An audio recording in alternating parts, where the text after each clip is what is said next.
सरकारी अधिसूचना जो बाद में वक्फ बोर्ड और वक्फ परिषद के एडवाइस से होगी, इसको भी कोई चुनौती नहीं दे सकता। मान्यवर, मुझे ये बताओ कि अभी अभी फैशन है संविधान लहराने की। ये संविधान के हिसाब से सरकार का या किसी भी निजी संस्था का कोई भी फैसला मान्यवर कायदे की कोर्ट से बाहर कैसे हो सकता है?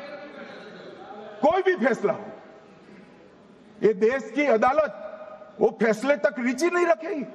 नागरिक ग्रीवेंसेस लेकर कहां जाएंगे? जिसकी भूमि हड़प कर ली गई वो कहां जाएगा? ऐसा नहीं चलेगा। आपकी वोट बैंक के लिए आपने किया था, हम खारिज कर रहे हैं, हम खारिज कर रहे हैं। ऐसा नहीं चलेगा। अदालत में जाइए, जिसको ग्रीवेंसेस है इधर और साइड से, और अदालत न्याय करेगी। न्याय के लिए तो अदालतें बनी हैं। और मान्यवर, यहां एक सदस्य ने कह दिया माइनॉरिटीज कानून को स्वीकार नहीं करेगी। क्या धमकाना चाहते हो भाई? संसद का कानून है, सबको स्वीकार करना पड़ेगा। स्वीकार नहीं करेंगे मतलब क्या है?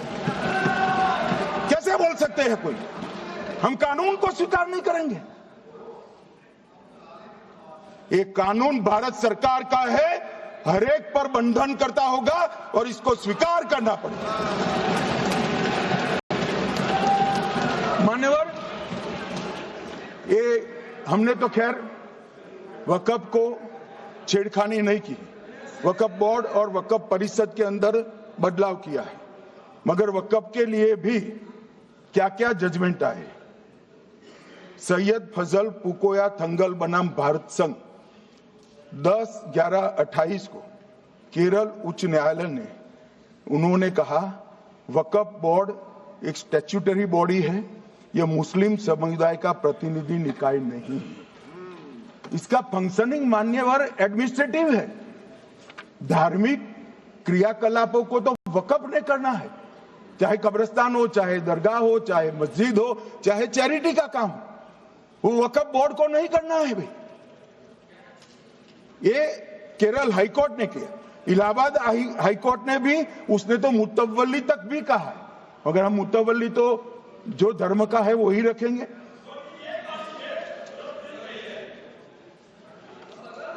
मान्यवर, इन्होंने कहा एक मुतवल्ली के कर्तव्य विशुद्ध रूप से धर्म निरपेक्ष कैरेक्टर है, मगर हम मुतवल्ली को छू नहीं रहे। मान्यवर, ये कह रहे थे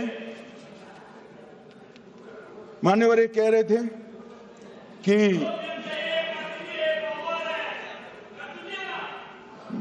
मान्यवर ये कह रहे थे कि कोई गड़बड़ियां नहीं हुई।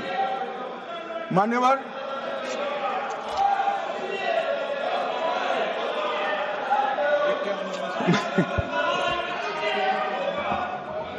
मान्यवर 2013 में अन्यायी कानून आया। भाई करने, थोड़ा शांत हो जाइए। ये 26 के कारण डरे हुए हैं और कुछ कारण नहीं। चुनाव जो है ना अक्टूबर में, 25 में जो चुनाव है इसके कारण डरे। मान्यवर, भाई बैठो। मान्यवर,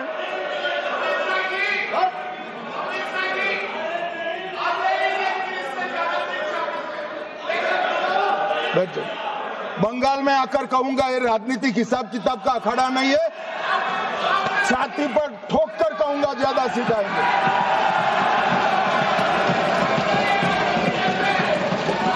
मान्यवर, 2013 के, अरे बैठ जाओ वकील साहब बैठ जाइए। मान्यवर, 2013 में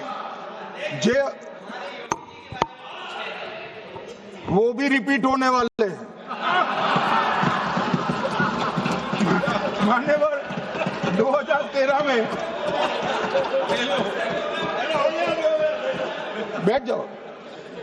मान्यवर, 1913 से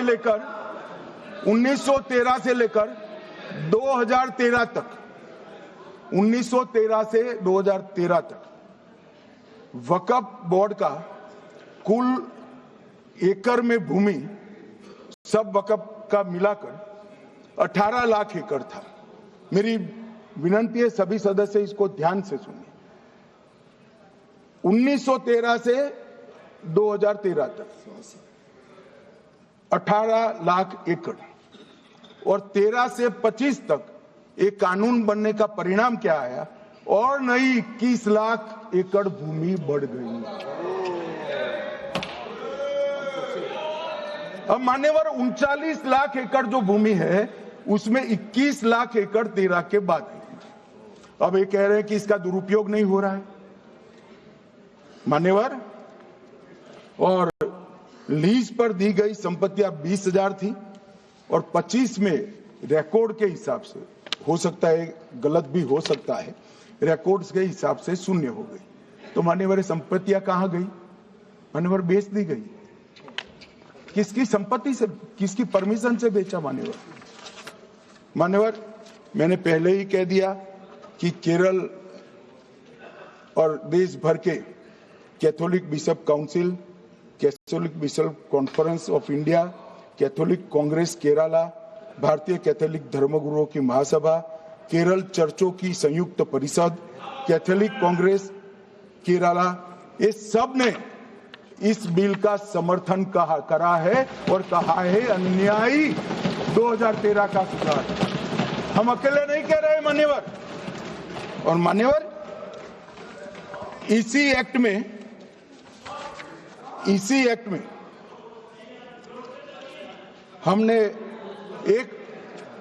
एक बात कही कि जो योगदान था वक्फ बोर्ड का वो 7% से घटाकर 5% कर दिया।